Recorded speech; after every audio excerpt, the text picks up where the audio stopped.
and I'll give you the key. It's easy. Just keep on hopping, keep on rocking, and don't start stopping. It's everything you need just to walk the scene. And if you wanna make it better, you give it to me, I'll grace it. I believe for you, you wouldn't believe what I see in you. So don't stop, don't let the dream drop off. Hold up and make it lovely, make it real, and make it yours. Don't stop.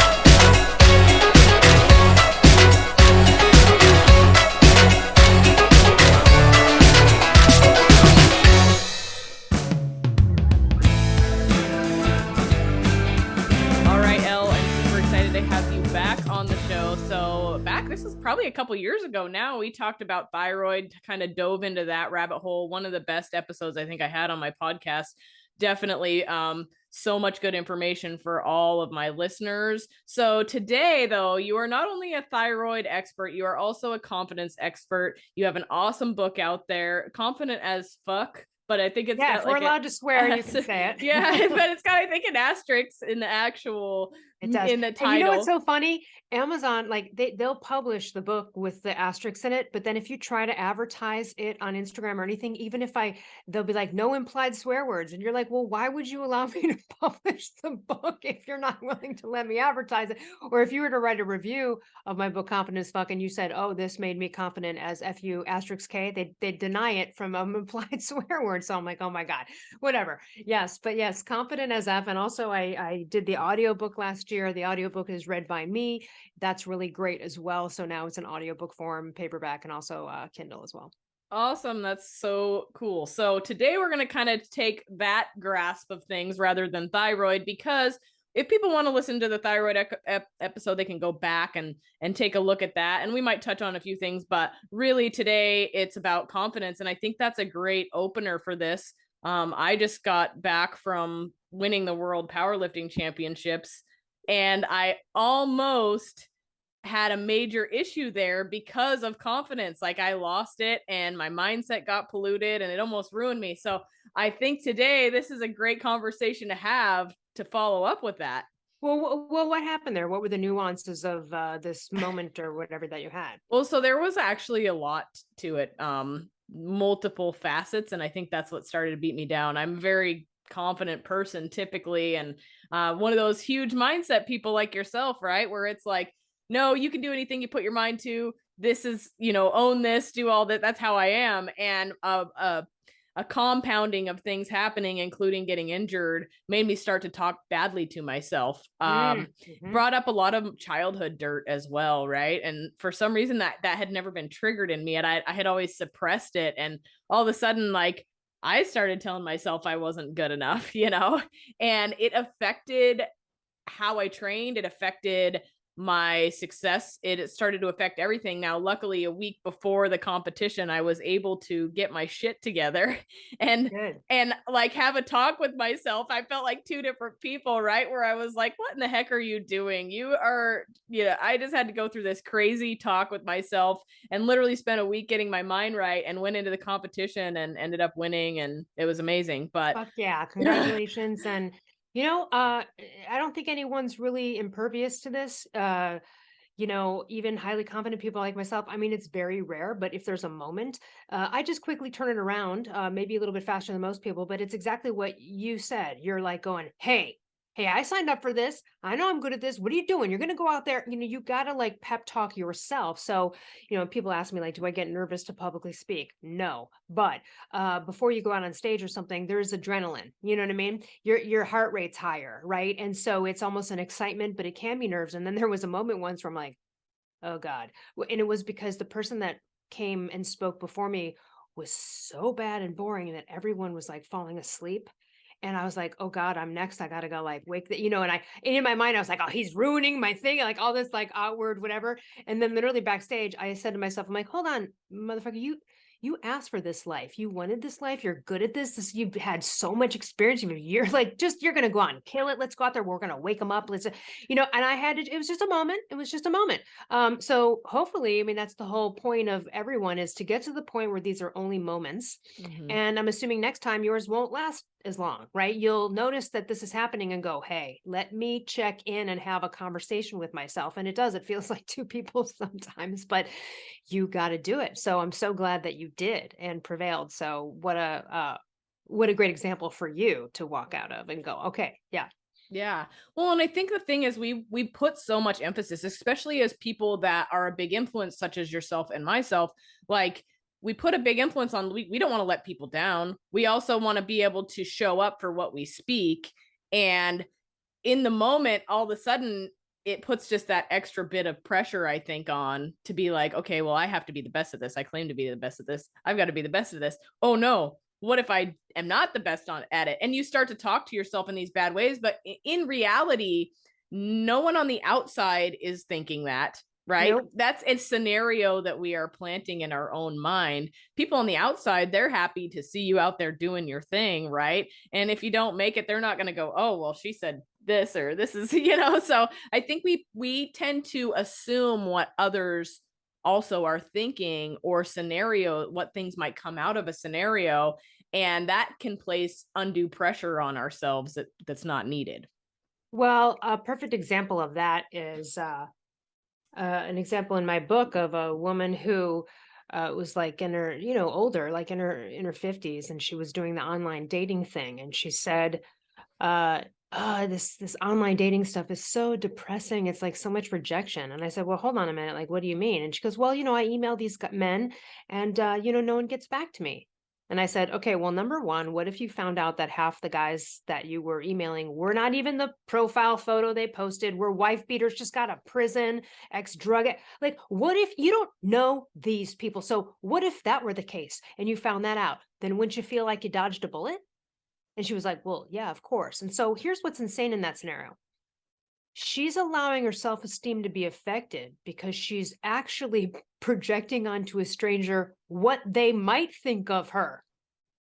There's not even any confirmation there. And even if there were, even if every guy wrote her back and said, you're horrible, that still shouldn't affect your self-esteem.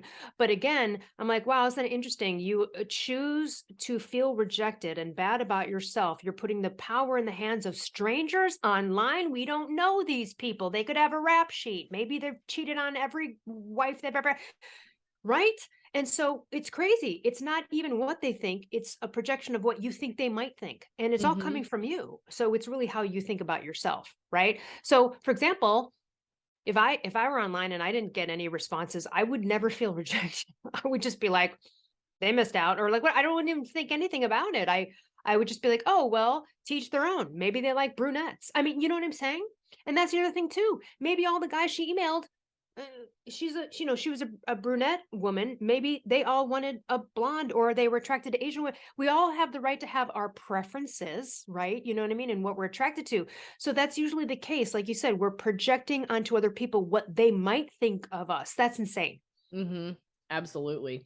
Well, I think this is a great place to jump into this now. So what does it mean to be confident, and where do we get that? Because especially now, I feel like the environment around us can actually bring us down as well, especially with social media and stuff like that. There's a lot more people struggling with confidence. So where do we get started with this? Well, again, they are allowing other people's thoughts about them to affect how they feel about themselves. That's low confidence. That's just not being confident. No one's opinion of you should even matter, really. Now, that being said, if you're in a business or entrepreneur, or you're an author like me, yes, you want to be well liked and have a good reputation. No one's saying, you don't give a shit about any of it. So of course there's that. So, when people talk about confidence, first of all, we're born with it, and I'll talk about how it's an ancestral thing in a minute. But confidence is not a fixed, anchored, set quality within you. It's literally just the sum of the thoughts you think and the actions you take. That's all it is. So confidence is not even reflective of your actual capacity to succeed at something. It's actually more reflective of your belief in your ability to prevail in life in general, or at something specific. So since you can change your thoughts and you can change your actions, you can get confidence and self-esteem. Now, people might think they're different. We can talk about that later. When I say confident as F, I mean inside and out. I think internal confidence is way more important. Some of the quietest people in the room are the most confident. It's not about getting out there and being an extrovert necessarily. However, you are still going to have to speak up. So you don't need to get on social media and do Facebook Lives about your life, but you're going to have to speak up to someone at some point. So you're going to have some outward abilities. So, you know what I mean? And then there's people that have outward abilities and outward confidence, and they talk on a stage to 50,000 people, and they get off the stage and they can't have a conversation with their neighbor or their loved one. That's not confidence either. That's just some outward performance shit that anyone can actually achieve that through practice. You know what I mean? Really, anyone can do that. If they set their mind to like, I want to be a public speaker, I'm nervous, I've never spoken, I'm shy. You can learn that. You know what I mean?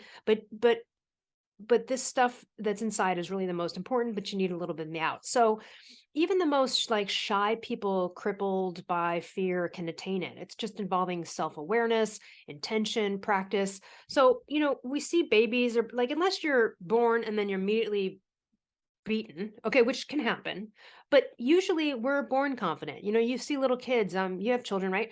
They're like, no, give me that. Oh, they're just owning it, nonstop. Now, then where do you get it chipped away?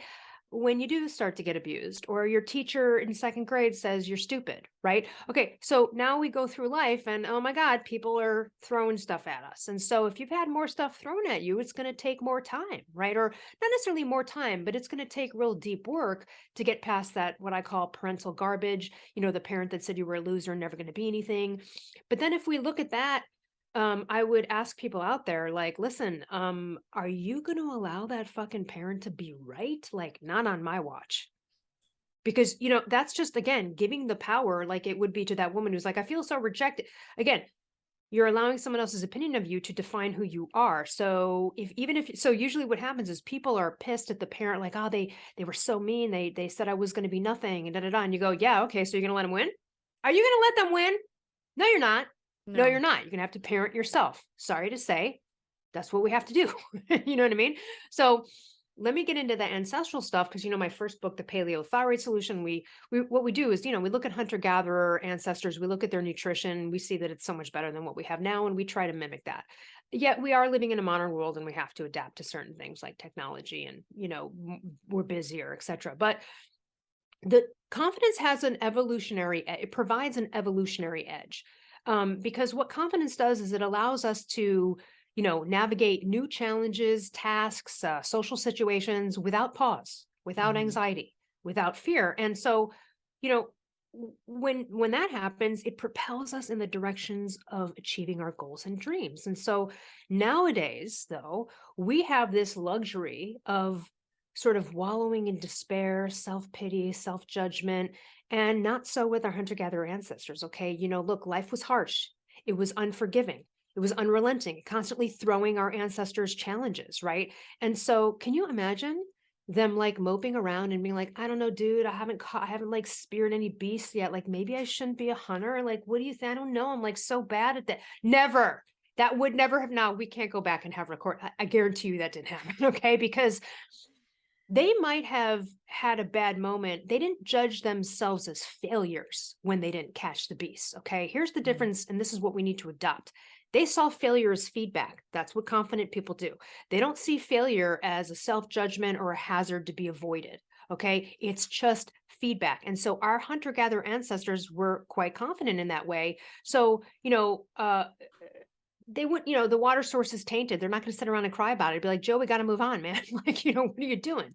So they might have been disappointed if something didn't happen for them like that. Like, oh, I didn't catch the beast or whatever. But to a hunter-gatherer, a victim mindset like that would have been a recipe for death. Okay. So survival required, right, that they regrouped, forged ahead to the next challenge. We don't have those fight or flight things going on because we can get food anytime we want, blah, blah, blah, blah, blah. So then we have this more modern luxury of like wallowing in self-despair and questioning ourselves. Man, that was just not how it was. They forged ahead to the next challenge when they faced unfavorable circumstances. And that's what confident people in modern times do. So yes, did they do things with a purpose and a goal? Absolutely. But had the outcome not been to their advantage, they accepted it and moved on, man. They tried again later or devised an alternate plan, or you know what I mean? Or was like, let's go walk that way. Like whatever it was, right? So I think that's where we need to look at our hunter-gatherer ancestors, not just with like nutrition, as I believe as well, because they had it dialed in way better. But in this confidence arena. Now, we don't want to go back to hunter-gatherer days where you and I would be dragged by our hair into a cave, no human rights, like no laws against rape, right? Like, okay, there are some things about their life we're glad we don't still like have going on, okay? But when it comes to confidence, and also the other thing too is, they had basic needs, like I said, right? Like, they didn't have food at the store, so, they were in survival mode. And they had basic needs that were sort of easily met. So, if your wants are limited, then it's kind of fairly easy to meet them. But now, we live in a society where that tells us we have infinite wants and limited means. And so then we work our butts off so that we increase our means to meet more of our wants and all this kind of stuff. So it is different, but I think we got to kind of get back to their mindset of failure is only feedback. That's it. They didn't judge themselves and wallow in self-pity. Onward and upward. And we need more of that. Okay. This is an amazing saying, and I'm going to steal it from you from now on because it's so awesome. But that is what a lot of people are afraid of when they are trying to learn something new or get out there. Maybe it's a health journey. Maybe it's a career goal or a family goal. They're afraid of failure. And so they never even try in the first place. They just keep themselves all the way in that bottom rung, basically. And so this is an amazing saying, and I think it could be hugely beneficial for people. Yeah, and I think originally it comes from Art Devaney, who wrote The Evolution Diet, and he said to our hunter-gatherer ancestors, failure was only feedback. He's not the first guy, maybe, but that's sort of where I gathered it from. And since then, many people have said it, and Mark Sisson has said it many times. Art Devaney is one of his favorite authors as well. So credit where credit is due. But yes, failure is only feedback. And so that's one of the characteristics of confident people. They don't see it as a hazard. It's something to overcome. The other side of it too is that, hunter-gatherer ancestors, they didn't tolerate people acting better than others, really. I mean, there might have been sort of hierarchy, but you'd get your ass, like, you know what I mean? Like, so we're leaving you at the water hole, Joe, then, because like you're too much of a problem, right? So nowadays it's really different. People have tendencies to dominate. And again, in the face of that domination, anyone with lack of self-esteem will crumble and feel defeated. Here's the thing I would say, though, the people that don't even try anything because by the way, this is, so I used to teach a writing course called Knock It Out, Get It Done. And I had a bunch of people in this group, and we're helping them all write books or a course or whatever it is that they want, because I've been mentoring writers for years. And it was interesting because the biggest holdup for all of them was already projecting to the end whenever the thing came out and judging whether or not people would like it, what they would say about it, what they would say about like, who do you think you are being an author and all this kind of stuff. And it was just so fun to me. I'm like, look at like your future projections of what other people might think of you are affecting you actually accomplishing your goal. You're never going to get there then if you continue to think about that. I had one New York Times bestselling health author. Okay. So it was already a New York Times bestseller. And when I came out, I was really known in the health industry as the thyroid person. And so people never knew that I maybe had another area of expertise. What's funny is that I used to be in sketch comedy and comedy. And so those people are like, what, you're a thyroid expert? So, it just depends on how you know me that you'd be shocked. So when I came out with my second book, Confident as Fuck, I had this New York Times bestselling health author asked me, oh man, I kind of want to do that too. I want to get into the self-development or self-improvement with men. And I think I have a lot to say. He goes, how did you get people to see you as that? How do you get a publisher to see you as that? And I said, you don't, you just do it. I'm not waiting for approval from anyone to do what I want to do. Stop waiting for approval. One time someone asked me, hey, like, do you think I'd be a good coach? I said no, because the fact that you asked that question means absolutely not. Do you see what I'm saying? Absolutely. Now, so it's so interesting to me, like waiting for, no, I just did it. I do it. I have something to say, right? Like, no, I'm writing this book, like whatever, I'm doing it. I don't need to wait. I'm not worried. I've had this so many times. People have called me because they were a coach in one area and now they go, well, how do I go? You just do it. Again, it's such a focus on what will people think? Biggest holdup, biggest holdup in anyone's life. What will people think? Who cares? Absolutely. I think we're very aligned with that. Honestly, I get this all the time. People are like, you do everything, everything you do, you're successful at. And I'm like, because I go out there and I do it. I'm like, I want to do this. What are the steps it takes to get there? Let's go learn it. There's nothing special about me other than the fact that when I decide I want something, I go and get it. And that is the most incredible quality. And it's reflective of perseverance pays. You know what I mean? And again, it's a level of confidence that even if you're like, I don't know, there's going to be a moment if you release a book or anything, where you're like, I don't know, are people going to be interested or like what?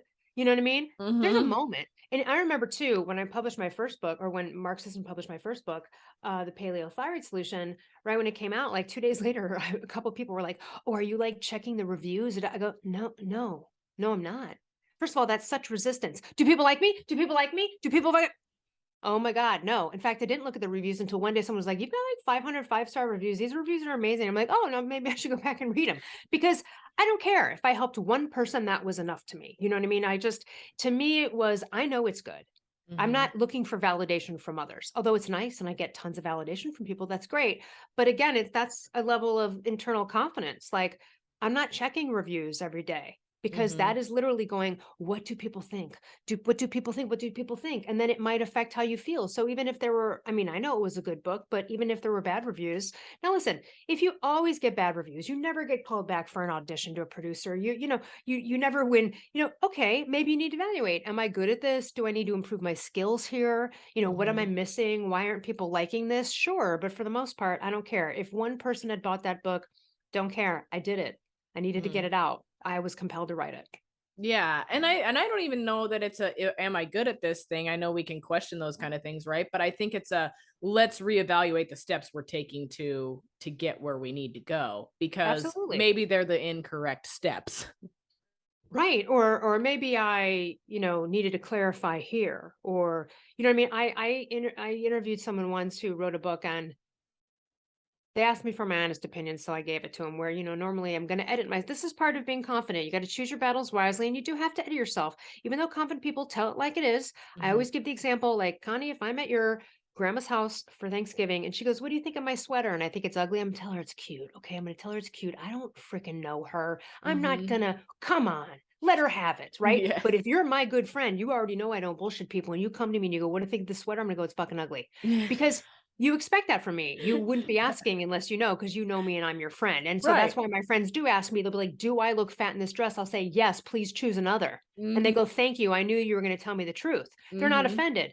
But yeah, so you have to edit yourself, right? Sometimes we're not always going to tell it like it is, but and I forgot, I lost my train of thought here, but on telling it like it is, I don't know why I brought that up. That's okay. I understand completely. I mean, as a coach, that's a very difficult thing as well, right? Because I want to be a good influence in people's lives and I want to help them achieve their goals. But sometimes that requires a certain level of extreme honesty that may not be something somebody wants to hear either. So, that's a good point, because I get that too. I mean, here's the thing. People usually hire me as a coach because they want that and they know I'm not going to BS them.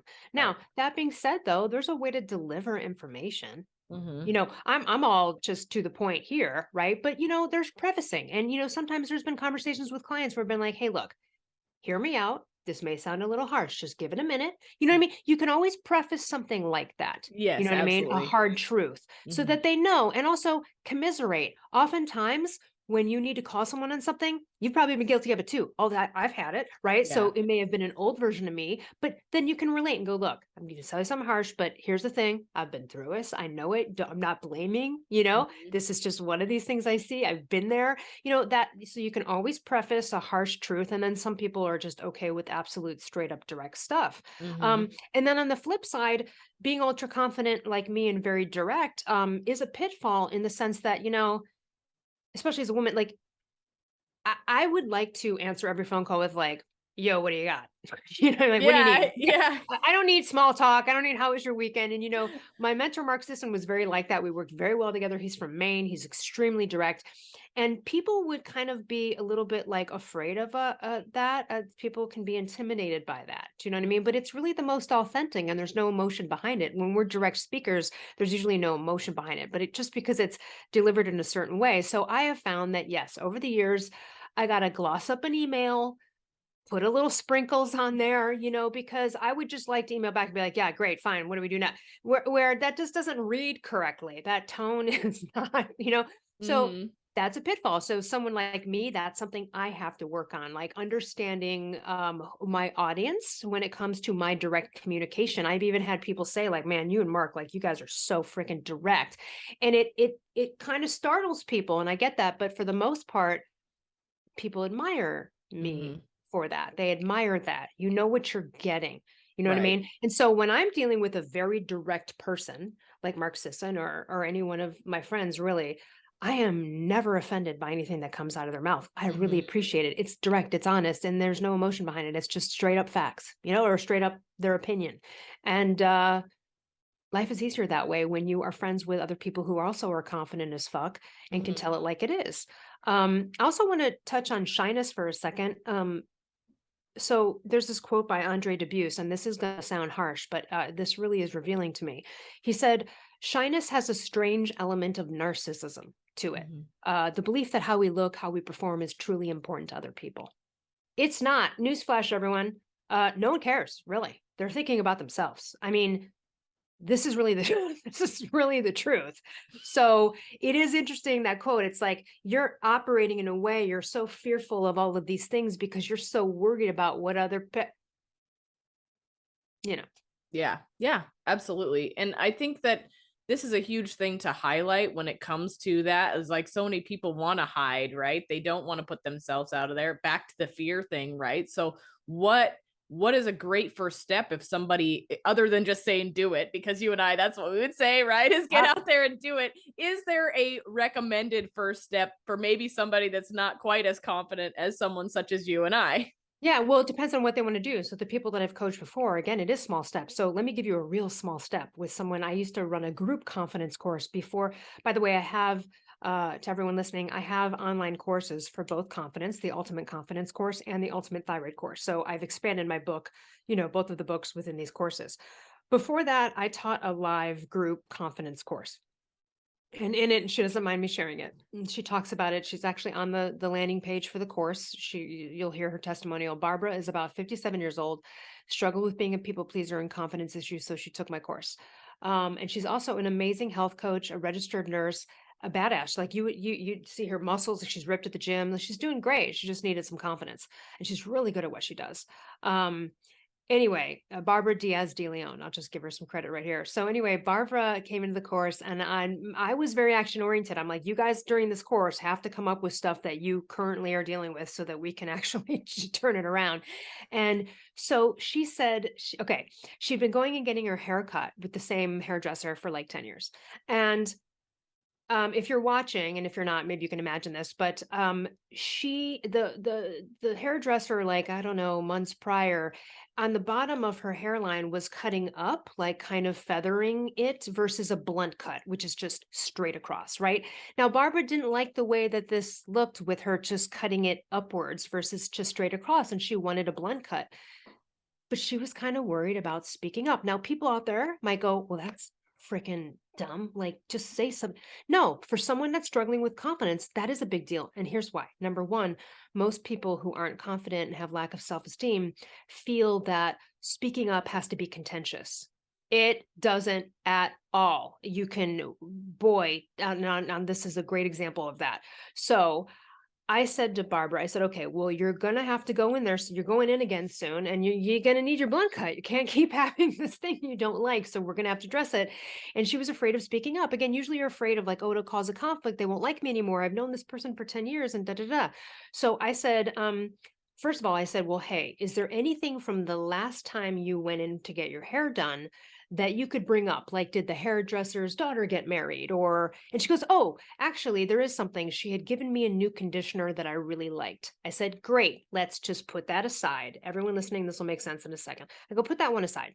I go, okay, now, why don't you think about doing something like the following?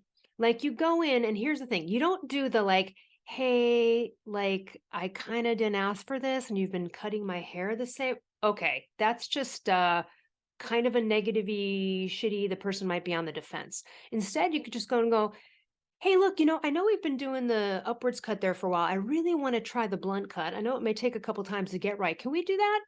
But then I said, and then immediately you're out, bring up the conditioner. So now the conversation goes something like this. She goes up to the hairdresser, is like, oh, hey, you know what? I know we've been doing that upwards cut. Could we do like a blunt cut from now on? I know it may take a few cuts, and I'd love to do that. Oh, by the way, I love that conditioner you gave me. Right? Get out, get out, get out, just get out of it. Because when you're not confident, you'll tend to want to sit there and justify. Confident people don't justify and explain. They don't over explain. Have you ever find yourself writing a 10-page email and like, what the fuck? This is a 2-sentence thing. What am I doing? Like, it's the same thing when someone's like, hey, Connie, you want to go out to dinner? And you're like, well, I can't. Susie has swim practice. We don't care. Just tell me you can't go. Like, no one wants to hear it, right? Like, so over justifying and over explaining is not something that confident people do. No is a complete sentence or thanks, I'm not going to be able to make it. You don't have to explain why you can't make it. So for someone that's about to declare something like this, you know what I mean? You might want a little bit of a segue out of it. And that was the perfect thing. That's why I asked her if there was anything, and she did it. It was a total throwaway. Look, you heard me say it. How non-confrontational was that? And she got her blunt cut. And it's funny?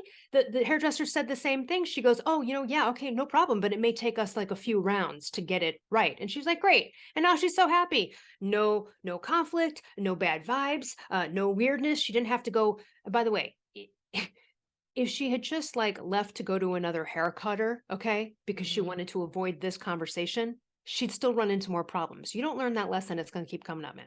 Right. So that's a perfect example of small thing. It's a small thing, right? But it being done in a light throwaway way. Oh, hey, I was wondering, right? Like, oh, hey, what? I noticed you loaded the dishwasher with the forks up. Hey, next time, can you do it down? I prefer that. It doesn't have to be, that's not the way you load a dishwasher, right? So your tone and how you present it and the way that you're looking, if you're throwing it away and it's a no-brainer, then people accept it that way. Does that make sense? Absolutely. And I love that. And you kind of brought something up back there that I wanted to touch on, which was the justifications.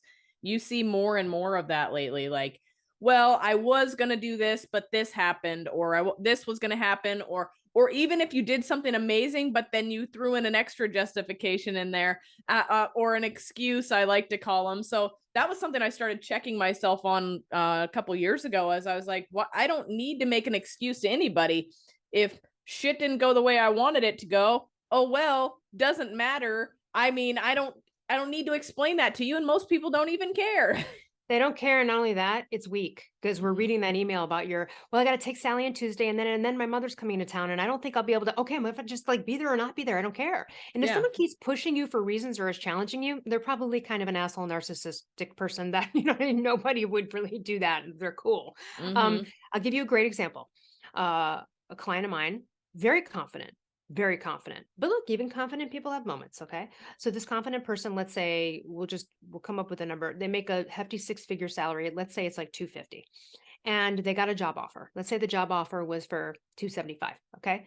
And then, and it was around this amount, but I forget. So I'm just making it easy. So let's say the offer for the new job was 275 and my client wanted 300,000. So he writes the counteroffer letter, right? To say, hey, thank you. I'd like more money kind of thing. And so in this letter, he said, hey, can you take a look at it before I send it? And I immediately, it was like glaring, this paragraph that stood out to me. And I said, can you imagine? I go, can you look at this letter that you wrote and can you determine what paragraph I would tell you needs to be completely X'd out of this whole letter? And he was like kind of confused and he kept looking over and he goes, is this one? Is it? I don't know. I can't see it. Again, this is why you have a coach sometimes, right? Because you can't see it. And so it was this paragraph. He was asking for more money. Okay. And then said, it was a little paragraph that was like, as you know, I have 3 kids. One's in college at Stanford. The other but no. No, you don't need to give the reasons why you want the money. It's why you're worth the money. Because let me Absolutely. tell you a couple things on that. First of all, what if the person who receives the letter is like, not my fucking fault you had kids, right? No, seriously, like, I don't give a shit. Also, you could spend your salary on NFTs and cotton candy. I don't care what it is. It's none of anyone's business where you're spending the money or why you need the money. All you Right. need to do in any job interview or any kind of negotiation like this is explain why you, as a person, as an employee, as an expert, as a head of whatever, is worth the money. Do you see the distinction? He saw it right away. He got rid of the paragraph. It's weak. Do you get that? Does that Yeah. make sense? That's a minor thing. Like, so the reason I give specific examples is because, there's a million confidence books out there that have acronyms and to-do lists. BS. Specific examples of real life stuff, like I told you with Barbara and her hair cutter or this. These are the things that people listening, I'm sure, are going, oh, okay, I see these nuances. So now listen, this client is ultra confident. He was probably not expecting that I would have mentioned that. But to me, and by the way, I used to hire people for a living way a long time ago, like 20 years ago. So, I mean, that's something as an employer, I'd be like, and also too, what if like, what if the person hiring you like hates children or like it doesn't matter, but like it doesn't matter. It sounds so weak. Like, I need the money for all these things in my life, all these choices I made. We don't care what your choices are. Literally spend it on strip clubs and blow. It doesn't matter to the Yeah. employer. Yeah. I mean, so I hope that makes sense. And that's another example. So maybe you need to start small by sending your steak back because it's not cooked right. And again, it doesn't need to be, hey, I asked for medium and this is medium rare. It could be like, oh, hey, look, I hate to trouble you. I asked for medium rare. This is like pretty rare or whatever it is.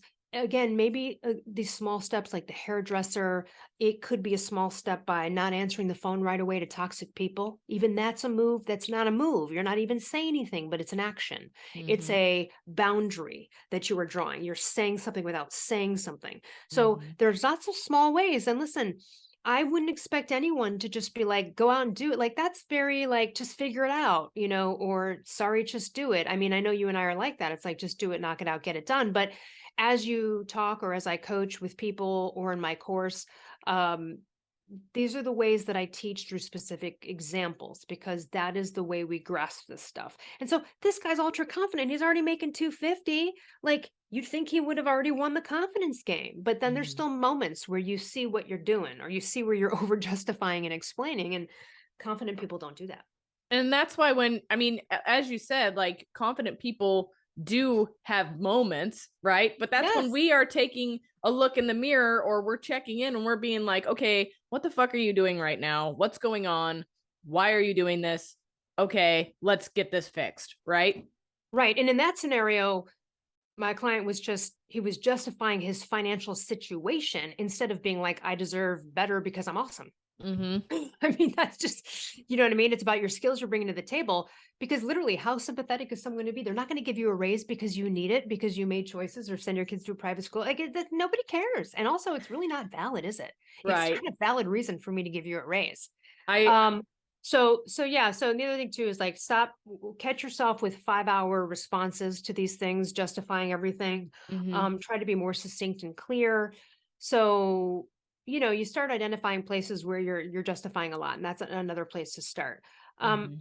I want to give another example of a client named John who I talk about in the book. And so here's what happened to John. So this is another thing. You never gauge someone's confidence by their position in society. Okay. So, right, like you could be a New York Times bestseller speaking on a stage to 50,000 and be a freaking people pleaser, low self-esteem person. Okay. Mhm. Absolutely. And I'm going to give an example of how that looks. So client named John, he's an anesthesiologist, totally confident. You better be. People will die, right? You are injecting stuff into people's spines. You're putting them out for surgery. He is ultra confident as an anesthesiologist. Ultra confident. He's also good looking and in shape, and he knows it. He's not cocky, but he knows it. He's, feels good about himself. He's tall, he's good looking, good body. And he's also a spear fisherman, one of the most confident, harrowing sports that you can even attempt. Okay, we're talking 5 miles out into the open, freezing ocean with sharks. You are wrangling 150-pound tuna to the surface. That takes an hour. You're seasick. This is like really a day. You have to be confident. Okay. So this guy is confident in all of his abilities. And you'd think by looking at him like, what a alpha confident dude. but he's the biggest people pleaser I've literally, one of the biggest people pleasers I've ever met in my life. And so here's what happened. This was a scenario. He had just pressure washed and cleaned his entire house. And then he sees that his neighbor, like a week later, has workers there, and he's going, oh my God, like he's gonna get all this dirt on my house, and I just cleaned my house. And he began virtual arguments in his head with the neighbor, projecting like this guy was suddenly, you know what I mean? All this kind of stuff. And he didn't want to speak. I said, why don't you go talk to, he was like, yeah. And I said, okay, so here was like our conversation. I was like, all right, look, John, your neighbor seems to be really nice, right? He's never given you any reason that he's an asshole. And John was like, no, he's like the nicest guy in the world. I've talked to him many times. He's so sweet. And I go, okay, so what worries you about having a little conversation about, hey, can you protect my house from getting dirty because I just cleaned it? Like, what's preventing you from that? And he's like, I don't know. I don't want him to think I'm a dick. And I go, but so your hesitation is really about what you think he might think of you for asking him to be careful when washing his house, and not because you think he's going to be mean to you, because you know he's a nice guy. He goes, I guess so. I just feel bad. He's nice. I don't want to cause any problems, this kind of thing. I said, do you know for a fact that a request that was simple to him would, like blow everything up? I mean, do you think that he's going to cause problems between the two of you? And he's like, no, but I just feel bad. Again, this classic people pleaser stuff. I'm like, well, why do you feel bad? He's like, well, because he's really nice. I don't want him to think I'm an asshole. I kept repeating it. Okay. So you're worried and feel bad because you're too nice, which is people pleasing, right? People pleasing is lying. So you're holding back on getting what you want because you're worried about someone will think of you. But if you don't say anything and your house gets dirty, you're going to be annoyed and pissed at him, not only changing your vibration, changing how you feel about your neighbor, and you're going to be the one that actually caused an issue that wasn't there. And so just like a victim, you're going to be like, I knew it. He dirtied up my house. Now I've got to rewash it. And, this is now like a thing that's going through his head. Again, spear fisherman, anesthesiologist, like the most confident, like on paper, right? And so I said, listen, you have two choices here, right? Like you either say something ahead of time to prevent your house from getting dirty, or you say nothing and you risk the chance that it'll get dirty and be annoyed about it. The first choice solves the issue probably immediately. And then if for some reason he does get nasty, then you go, oh, okay, I guess he wasn't nice. But, this guy seems like a nice guy. And he goes, all right, well, fine. Like, what do I say? I don't want to come across mean. This is, again, another straight up factual request. It doesn't have to be, hey, look, man, like I just cleaned my house and then now I see you have guys there. Okay, that's kind of accusatory, right? It's the same way with the hairdresser. So again, it's another throwaway. It's like, let's say his neighbor's name was Sam. It's like, so I said, why not something like this? Like, hey, Sam, look, I know your workers are going to be washing your house or doing some work this week. I just finished pressure cleaning my house. Is there any way you could have them like set up some tarps or just do something to be a little extra careful, not to let, the dirt and debris come over here? And he was like, that seems simple. I'm like, yeah, half of this stuff, 99%, actually, majority of the stuff is actually quite simple. And so he went to his neighbor. He literally, I wrote it down for him, just so he could like get it in his head. He went to his neighbor, and you know what the neighbor said? The neighbor said, absolutely, John. And if for some reason my workers get dirt all over your house, I will pay to have them pressure wash yours again. Is that not the best outcome for that fucking scenario that you could have possibly imagined? And yes, obviously he's nice. And he's like, oh my God, I can't believe how easy this is. He's so nice. I go, yeah. And then you ran in your head for a week and a half. Arguments, virtual arguments, blaming, being pissed already, angry at your neighbor. Oh my God, what a self-created fucked up world. But that's what people pleasers do. Mm-hmm. You know what I mean? That's what people who have low self-esteem, which is people pleasers. That's what people do. And so not only is John a great example of do not judge someone by their cover, their resume, or their confidence in their abilities in a skill, okay? Because he has very low self-esteem on the inside. He has no confidence on the inside with interpersonal relations, right?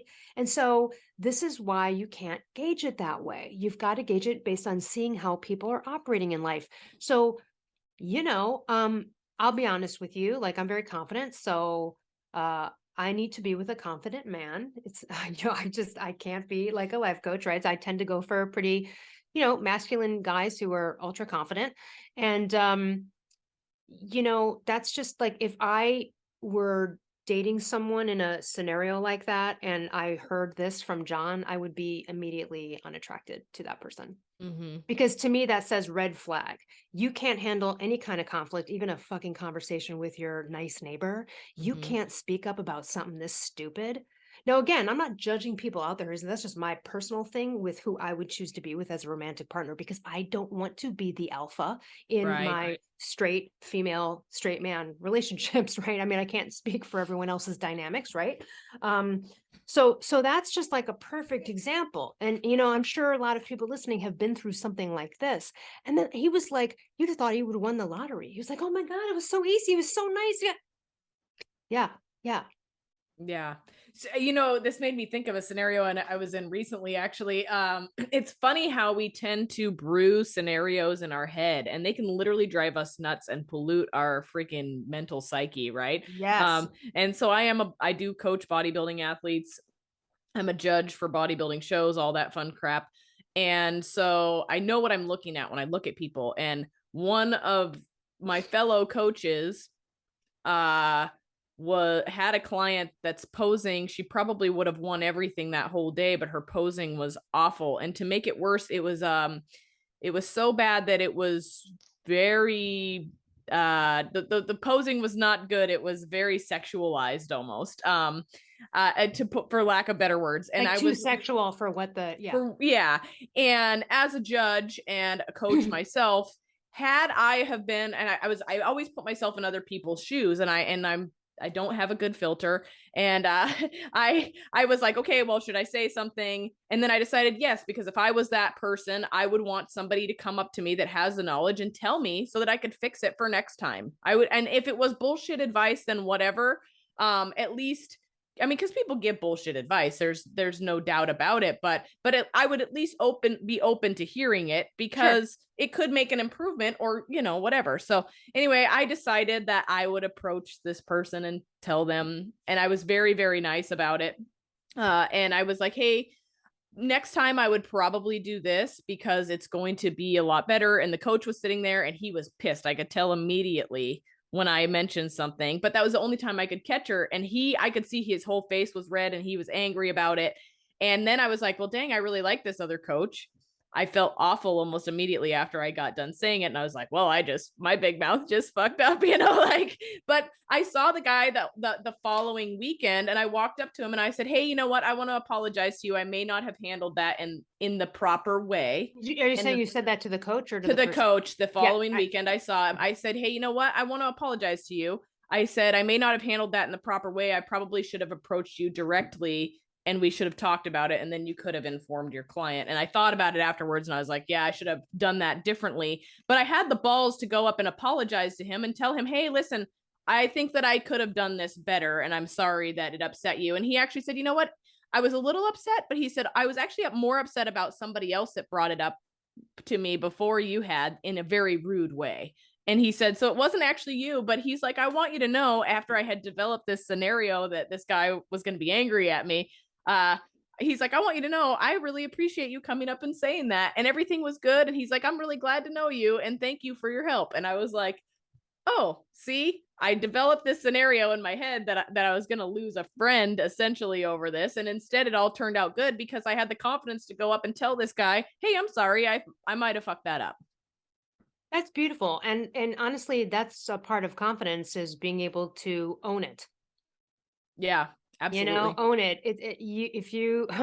If you're confident and you can't accept criticism, then you're just a bully, or you know what I mean? Or you're like the braggart, you've got insecurities going on, because for some reason you may feel that owning it would look weak to admit any kind of defeat. But the ultimate in being confident as fuck is not giving a shit about what other people think. Therefore, you're going to be out of integrity with your actions. And you felt it and you're like, okay, ooh, look, I've had to eat it many times in my life. And this is, by the way, and my book and course, it's also for confident people too. It's about refining it.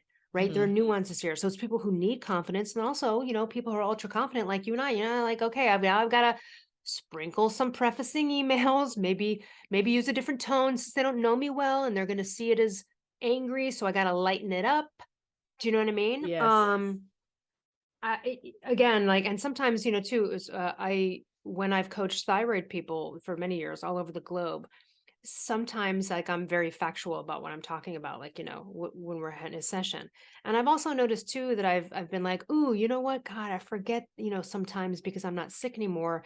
doesn't happen all the time, but I had to remind myself a couple times along the road, like, oh, these people are like, have horrible emotional, like, you know what I mean? It's a Mm-hmm. very sad, they're vulnerable. They're really Yeah. weak, right?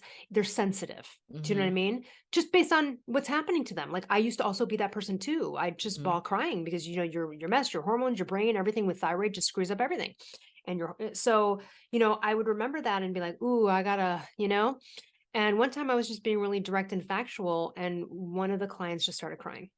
Now, I'm used to crying because people are sick and whatever, but I just happened to be more business that day and more like on it. And I think they probably inferred my tone as being maybe a little bit more at them in some way. And again, this was not the case, but I get why they had the impression. And I was like, oh my God, you know what? Let's start over. Let me dial this back. Like, I forget sometimes, like, I know you're in a real bad situation. You know what I mean? So look, but you own it, Mm-hmm. acknowledge it. You know what I mean? It was just a quick little thing, but I noticed like, oh, okay, my personality right now for her is just, she needs a little bit of love. She needs some Mm-hmm. love here right now. I mean, not that I Mm-hmm. don't give all my clients love, but it just happened to be a day. There's times when I'm on interviews for thyroid and I'm very just sort of, and look, I have the ability to self-criticize. So if I self-criticize, the last thing I want to hear from anyone I'm telling that is like, oh, you're fine. I'm like, no, I know I'm good. I'm also, though, have the ability to know when I need to do better. Like it's not me looking for you to, so sometimes I'll be like, hey, I noticed something about something I did. No, I'm not looking for pity or for encouragement because it's not about me feeling bad about myself. So sometimes in interviews with thyroid, again, I try to touch more and tap into how I felt then versus Mm-hmm. being very business and like factual about the thing. Do you know Mm-hmm. what I mean? Because that's what really relates to people. And then they know that I understand how it feels. Mm-hmm. So, I've been able to listen to interviews and go, you know what? Could have been lighter on that one.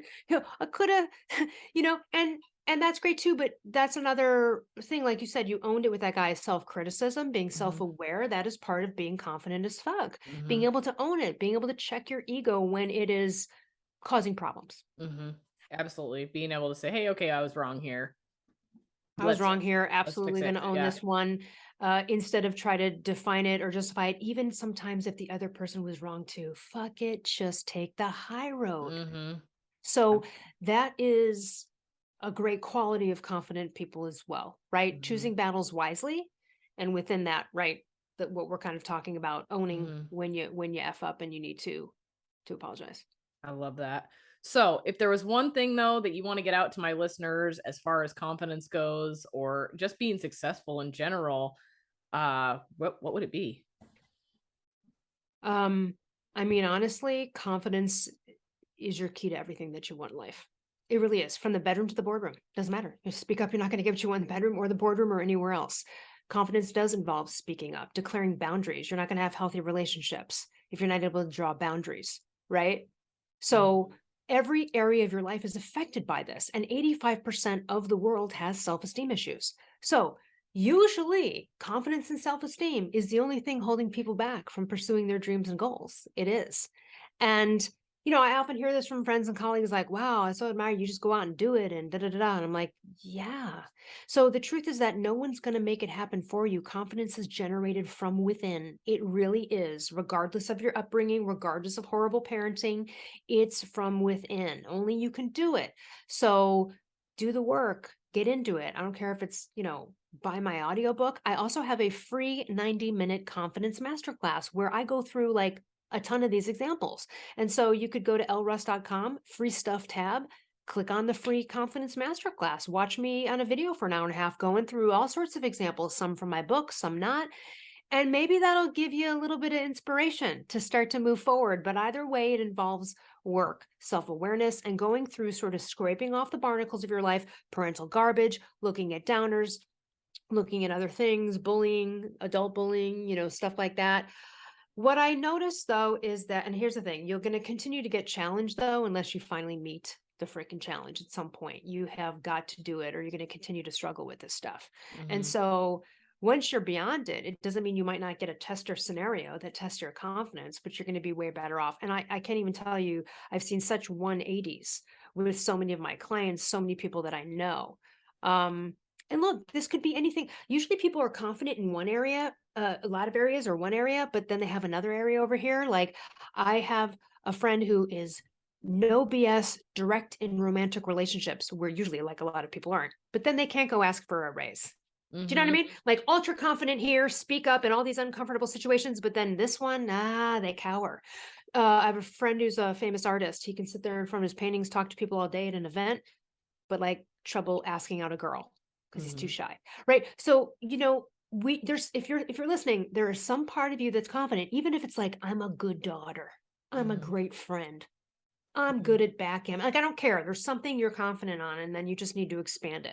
So when people are like, I don't have confidence, whatever, you're like, there's some area that you do in some way that you're good at something, or have potential. And until you do the self-awareness journey and get into it, you're not going to overcome it. But I would say it's holding everyone back.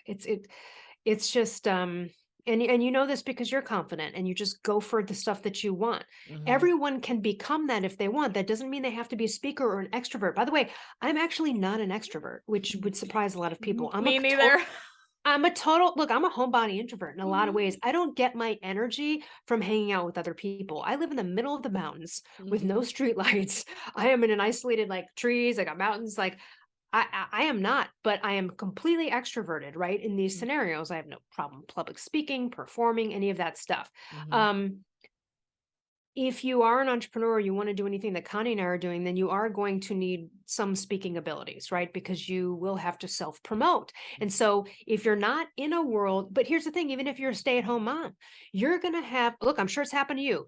One of your kids, their friend's parents or something, might have to speak up, right? Maybe something happened at their house. Maybe you have to challenge a parent. You're going to have to exemplify confidence through how you parent and how you also defend your children in whatever scenario. So even if you're not in a job or a position, look, being a mom is like one of the craziest full-time jobs ever, but you know what I mean? You don't have to be in a profession that requires it, but you still requires it for life. Yeah, absolutely. Well, I love you so much, all the You stuff too. that you do. Yes. And I appreciate you coming on here. I think this is an excellent talk for our listeners because it is a huge piece of being successful with anything, even if it's a health journey. I mean, your mindset is a huge, huge part of things. And so I think it's very, very important. It absolutely is. And you know what? Just attend to it. You can do it. Again, it's the sum of the actions you think and the actions you take and the thoughts you think. It's within everyone's power. And so again, maybe even my 90-minute masterclass is just going to do it for everybody. I mean, that's why I put it out there. Listen, every author wants to sell books and all that, but I'm also like, you know what? I'm not that kind of person that's going to tease stuff so that you will buy it. I'll just give you the fucking information because I want to solve the global problem of this crappy thyroid stuff with these uninformed doctors. And I want people to be confident. Yeah. You know what I mean? And so it's out there, guys. Go watch it, go check it out, or buy my book if you'd like. But other than that, I offer that free 90-minute masterclass on confidence. So take advantage and see if it does anything for you, I love that. That's awesome. I will share all that information in the show notes as well, so people can just click and look it up. And I thank you so much for your time. Thank you.